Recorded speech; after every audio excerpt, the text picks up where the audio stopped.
Boa noite, sejam muito bem-vindos a mais um Pod Café com Fá. E agora, para esse mês especial do mês da mocidade, que é o mês de agosto, com as principais dúvidas dos jovens, né? E aqui temos jovens cristãos para tirar essas dúvidas à luz da Bíblia. E vamos já com a primeira pergunta, né, para a Lavinha. Como saber se você segue Jesus por vontade própria ou só por influência dos pais? E com que idade você percebeu que já estava indo por decisão e não por obrigação? Vou começar pelo versículo Mateus 16, versículo 24, que ele fala: negue a você mesmo, carregue a sua cruz e siga-me. Esse versículo, a gente pode levar ele a entender como que o momento em que o cristão, ele realmente nega o seu eu, ele deixa de querer viver as coisas carnais, ele ali tem um amor genuíno por Deus. A obediência, a sabedoria, o discernimento e a renúncia é o que nos faz sentir realmente cristãos, ter um Cristo, uma salvação genuína. Eu percebi que comecei a realmente me identificar como uma pessoa cristã quando eu tinha cerca dos meus 12 anos, que foi quando eu saí do ministério infantil, que deixei de ir para a igreja, porque eu sempre gostei de ir para a igreja, porque quando eu era criança eu ia muito por diversão, sempre fui muito bem acolhida, então quando eu fiz 12, eu saí ali do momento de ir para a salinha e comecei a participar dos discipulados. E os discipulados me forjaram um relacionamento muito constante e genuíno com Deus. E ali eu fui percebendo que eu não queria mais praticar coisas que eu praticava antigamente. Não deixei de fazer coisas até superficiais, como mentir, pescar, que eram coisas que são muito comuns na infância e na adolescência. E são atos que me fizeram perceber que eu comecei a agir como uma pessoa que ama Cristo verdadeiramente. Massa. E, João, para os jovens tem muitos prazeres, né? Banquetes, oportunidades no mundo, que quem é cristão tem que se afastar. Qual foi sua maior dificuldade para você e como você conseguiu vencer e se sair dessas situações? De início, eu queria deixar um versículo, né, que é 1 Salmos 1, que diz que é para a gente se distanciar das rodas dos escarnecedores. E nesse início, eu acho que a maior dificuldade que eu passei foi nas amizades que eu tinha. E as amizades que eu tinha me influenciavam por caminhos errados e me distanciavam de Cristo. E ao decorrer do tempo, Deus foi me influenciando a caminhar com pessoas que realmente me edificassem na fé. Então, desde esse início da edificação da fé, em relação aos meus prazeres, né, que não eram mais meus, mas sim de Deus, porque eu abdiquei dos meus prazeres para viver a vontade de Deus. Então, para a gente realmente viver para Cristo, a gente tem que abdicar dos nossos prazeres. Ao decorrer da caminhada, principalmente, a gente pode notar que, por conta da internet, por conta das coisas atuais, a gente tem muita liberdade à pornografia, a gente tem muita liberdade a conversas com pessoas que não vão edificar em nada. E por muitas vezes, desde muito novo, aos 10 anos, eu fui muito livre com o negócio de pornografia, porque meu pai cuidou de mim, só que ele me deixava muito livre. Então, isso me deixou muito livre na questão com os assuntos adultos, né? E eu, como uma criança que ainda não tinha ideias sobre o mundo e sobre como as pessoas poderiam influenciar, eu fui muito influenciado pelas pessoas. E por isso, muitas vezes, eu me via muito distante de Deus. Então, depois de um tempo, eu vim morar com minha mãe, que meus pais são separados, eu vim morar com minha mãe e, neste tempo, eu conheci a Jesus. E aí eu me entreguei para Ele verdadeiramente. E foi assim que eu consegui, finalmente, encontrar a paz e as amizades que realmente me trouxeram para Jesus. Bacana. E Frank, para o homem jovem, as tentações são maiores e a depender pode ser mais difícil de controlar. Como você se sustentou no escolher esperar e que dicas você daria para outros jovens homens que estejam na mesma fase da vida e passando por situações semelhantes? Olha, Fê, primeiro eu acho importante a gente ressaltar a questão da identidade, né? A gente lembrar que temos uma identidade estabelecida em Cristo, né? Nós, como jovens, homens cristãos, precisamos ter firmes, né, a questão da hombridade, né? Tem até um texto que fala muito no curso de Homens Honrados, né, que a gente comenta muito, né, que hombridade e semelhança a Cristo são sinônimos, né? E hombridade é justamente fazer aquilo que Cristo nos chama a fazer, né? É estar firmados na verdade dele. E como Paulo fala na carta de Gálatas, que uma vez que nós somos crucificados com Cristo, né, não somos mais que vivemos, mas Ele que vive. Né? E a gente precisa ter isso em consciência. E quando vierem as dificuldades, quem nos sustenta, sempre quem vai nos sustentar é o Senhor. Quem vai nos ajudar é o Senhor. Né? Lembrar que a gente pode construir nossa casa também em uma areia, né? Numa terra de areia, mas pode construir numa rocha, né? Que é o que é diferente, que é o que vai, quando você chegar mais na frente, você vai ver que existiram resultados positivos. Você não vai se arrepender do seu passado, né? Mas uma vida com a casa, né, construída na rocha, nossa vida construída na rocha, que é Jesus, né? A gente pode relembrar com alegria do tempo da juventude, né? E lembrar que escolher esperar é um privilégio em Cristo, né? Que Cristo nos dá esse privilégio. Amém.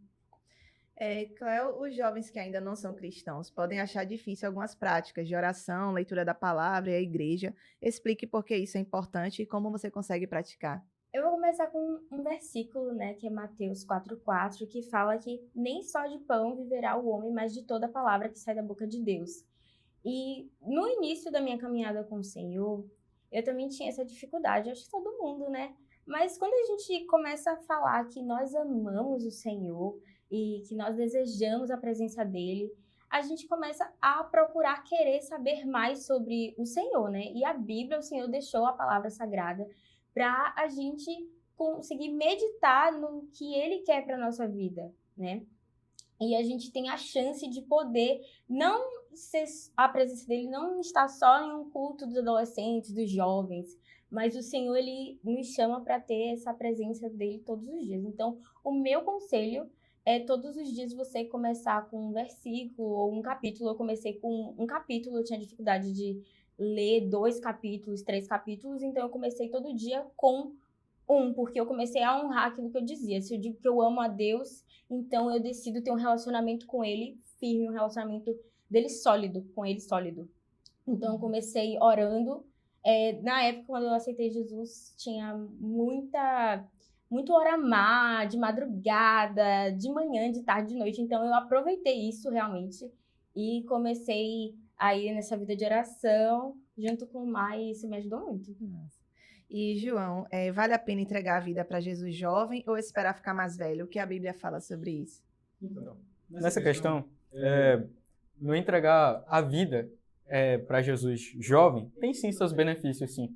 Timóteo, que é uma história muito importante da Bíblia, porque Timóteo foi praticamente um filho da fé de Paulo. E aí, nessa vida dele, né, com essa questão de pregar o evangelho, porque Timóteo era um jovem ainda, tinha muitas inconstâncias, tanto em 2 Timóteo que ele fala sobre evitar dos prazeres da juventude e abdicar disso e permanecer forte. Mas o permanecer forte e também o disposto a entregar a vida para Jesus, essa é a maior dificuldade dos jovens hoje em dia, né? Então, eu acho que entregar a vida para Jesus o quanto antes é importante, porque você se aprofunda, você cria intimidade com Deus. Porque muitas vezes, quando a pessoa se entrega velho demais, ou ao decorrer da vida vai tendo inconstâncias, aí vai só entregar a vida para Jesus depois de ter uma dificuldade, aí a pessoa vai perceber que isso, o tempo que ela gastou para, em vez de ter entregado a vida para Jesus antes, teria sido melhor ela ter entregue antes. Por quê? Porque você cria uma intimidade com Deus. Você cria aquele real relacionamento com Deus. Massa, isso mesmo. E, Clauzinha, o que é andar na contramão do mundo, assim, resumo prático para quem está em casa entender o que é esse significado, né? E como andar na contramão do mundo se tem amigos não cristãos e ímpios por todos os lados? Então, né? Andar na contramão do mundo, sendo cristão, é você ser a influência que os seus amigos, eles precisam, né? Eu já tive, né, o período que eu estava afastada do Senhor Então, sim, eu tive alguns amigos, né, que eles me influenciavam para coisas ruins. Então, o que eu fiz quando eu voltei, assim, quando eu voltei depois da pandemia, né, que eu tava super diferente, voltei, e aí eu fui percebendo que algumas amizades eu não conseguiria mais ter, né, porque as pessoas estavam em um mundo totalmente diferente do meu, eu tava mudada, tinha conhecido Jesus, e aí eu percebi que eu realmente precisava, às vezes, me afastar de algumas amizades. Percebi que já não fazia mais sentido, né, algumas coisas. Acabou que Jesus me apresentou boas pessoas para eu estar ali na escola, pessoas cristãs até. E aí, também, em Romanos, eu até botei aqui, Romanos 12:2 diz, né, não se amoldem ao padrão deste mundo, mas transformem-se pela renovação da mente.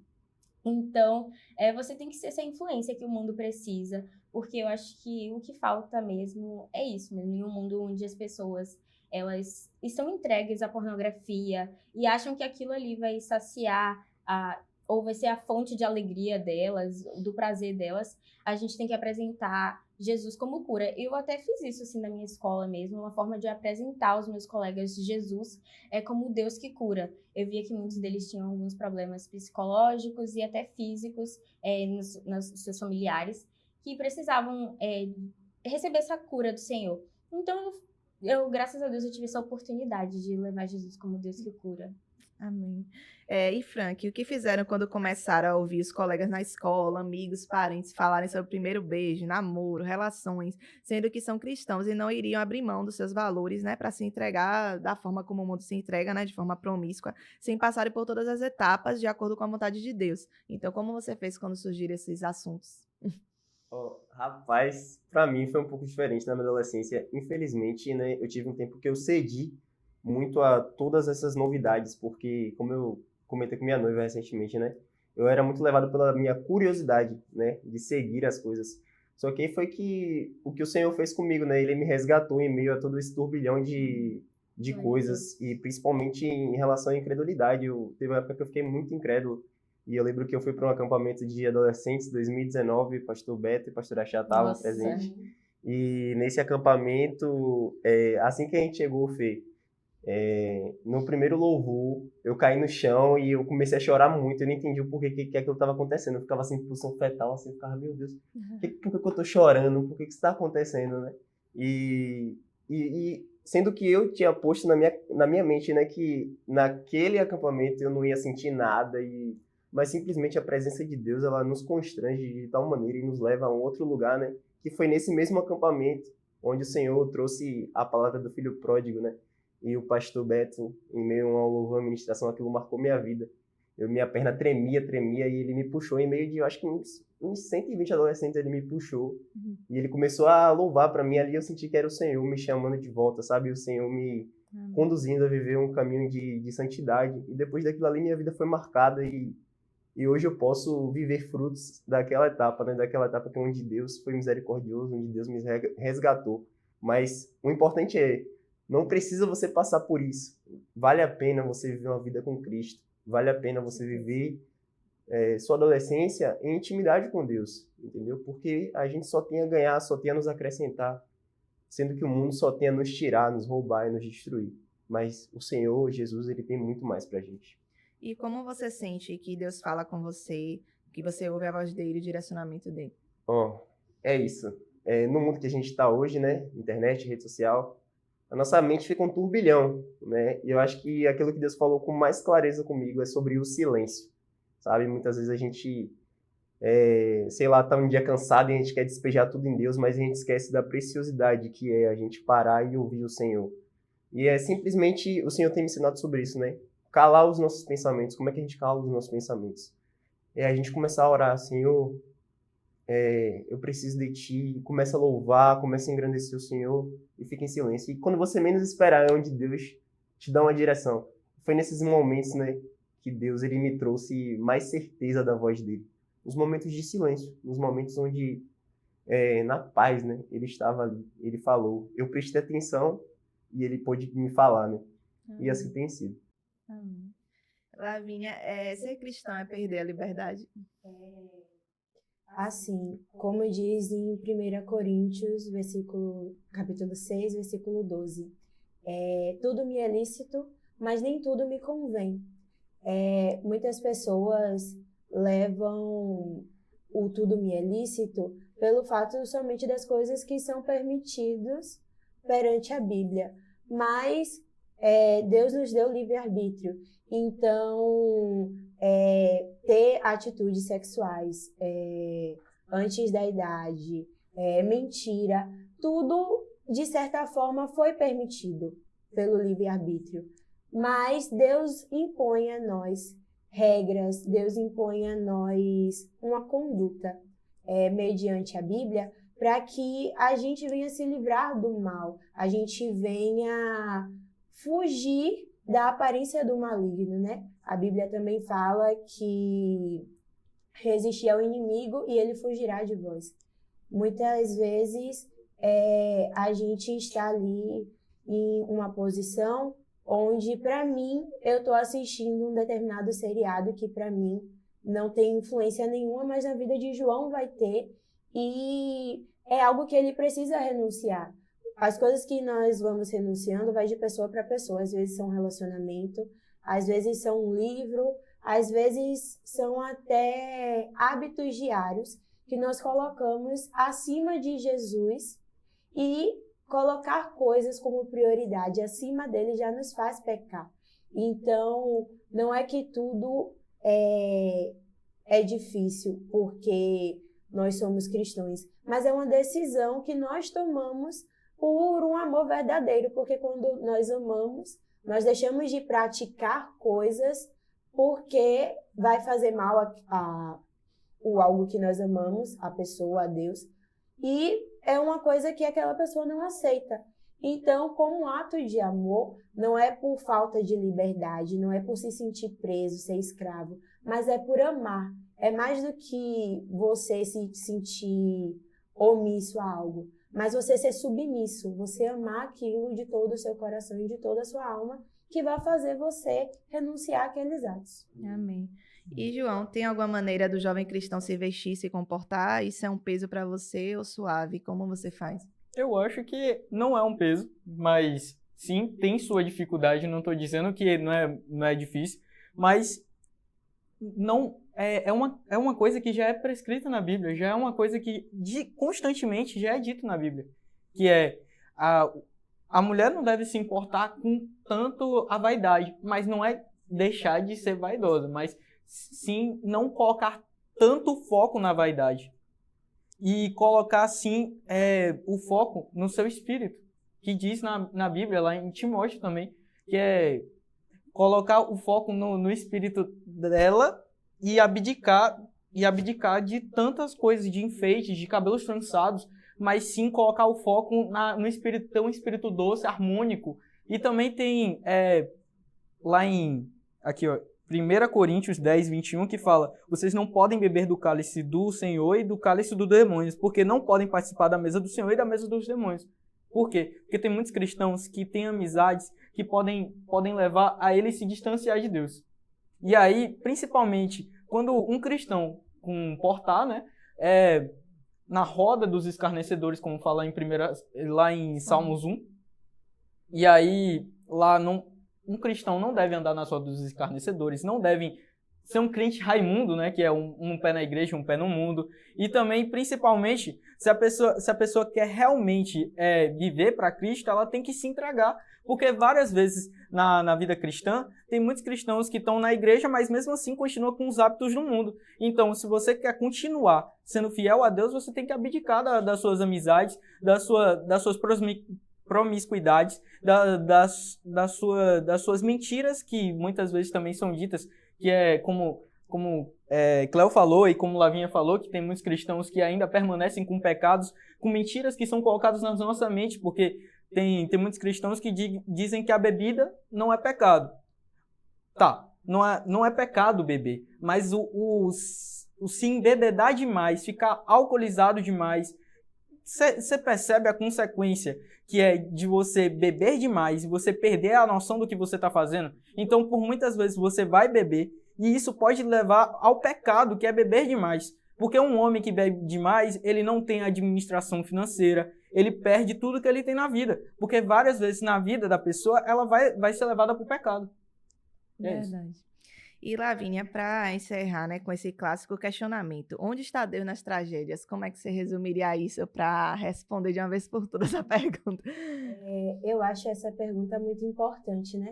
Porque, ainda mais na vida dos adolescentes, porque adolescentes, jovens, eles vivem ali no turbilhão de mudanças, de emoções, né? Com os sentimentos todos à flor da pele. Às vezes, eu vou levar a palavra tragédia não só para um acontecimento trágico, mas para um momento difícil. Deus me trouxe a palavra de Dorcas. Dorcas, ela era uma pessoa provedora para pobres e viúvas, e em determinado momento ela morre. E esses pobres, essas viúvas, eles se veem desesperados. Ela era quem provia o agasalho no momento frio, o alimento, e ela simplesmente morre. E a quem eles iriam recorrer? Eles tomam uma atitude muito importante que eu, inclusive, indico a todos, seja jovem, adolescente, criança, adulto, que é recorrer a Deus e a autoridades cristãs. Porque para todo o problema, Deus tem uma solução. Nesse caso, Deus ressuscita Dorcas e ela volta a prover ali. Só que pode ter situação que não seja um ressuscitar, possa ser um abrir de portas em emprego, um passar na matéria da faculdade, do colégio, e Deus sempre tem a provisão. Eu estava conversando com minha mãe e ela também me lembrou que para Deus, Ele pode transformar o mal em bênção. Às vezes, pela visão humana, a gente não vê as bênçãos de Deus através das tragédias e dos prejuízos nas nossas vidas. Às vezes, a gente não vê que é necessário que algo aconteça. Às vezes, nós estamos tão focados no nosso ego que nós esquecemos de Deus. E, às vezes, Deus mesmo traz tragédias, traz momentos difíceis para que no secreto, para que ali naquele momento onde a gente sabe que Deus é a única solução, a gente recorra a Ele e venha lembrar que Ele é a única saída, o Deus Salvador que a gente tem. Uma dinâmica rápida, eu vou dar as dicas, você vai dizer quem é o personagem, quem acertar aí, bora ver quem acerta primeiro. A dica é, meu nome não é mencionado no Novo Testamento, mas minha história é lembrada até hoje. Alguém acerta já com a primeira? Não, tá muito subjetivo, vamos lá. Tive um encontro com Deus à beira de um rio. De um rio. Agora a terceira vocês vão acertar de cara. Se prepara para a terceira para falar rápido, que é muito fácil. Lutei a noite inteira com o anjo e saí mancando. Oxi, já. Vamos lá. Fiquei escondida sobre minha verdadeira identidade. Calma. A mulher de... A mulher de Abraão. Ainda não, porque é parecido. Eu era órfã e fui criada por meu primo. Esther? Acertou. Boa. Era um homem íntegro, temente a Deus e se desviava do mal. Jó. Acertou. Fui rejeitado por meus irmãos. Davi. Não. Não. José. Tá acertando com a primeira, você está acertando com a primeira. Nunca escrevi um livro da Bíblia, mas fiz parte da sua história. Meu Deus, calma. Estive com um homem santo quando o céu se abriu. Fui preso por denunciar o pecado de um rei. Elias? Não, né? Não. João Batista. João Batista. João Batista. Acertaram. Gente, muito obrigada pela participação de vocês. Espero que tenham gostado. Aí ali tem umas lembrancinhas, vocês vão levantar para escolher. Frank escolhe entre 1 e 2, que é o dos homens, né? E aí João vai ficar... Presente misterioso. Presente misterioso. A sacola ali... Pode levantar. Pode levantar? A sacola ali bege, a parda, né? Entre 1 e 2 aí, qual é o... pronto. O seu presente, ele fica com outra. E Cleo escolhe ali entre o 4 e o 5. Mas diga o número, 4 ou 5, que aí você vai ver no fundo da sacola. 5. Vai lá ver.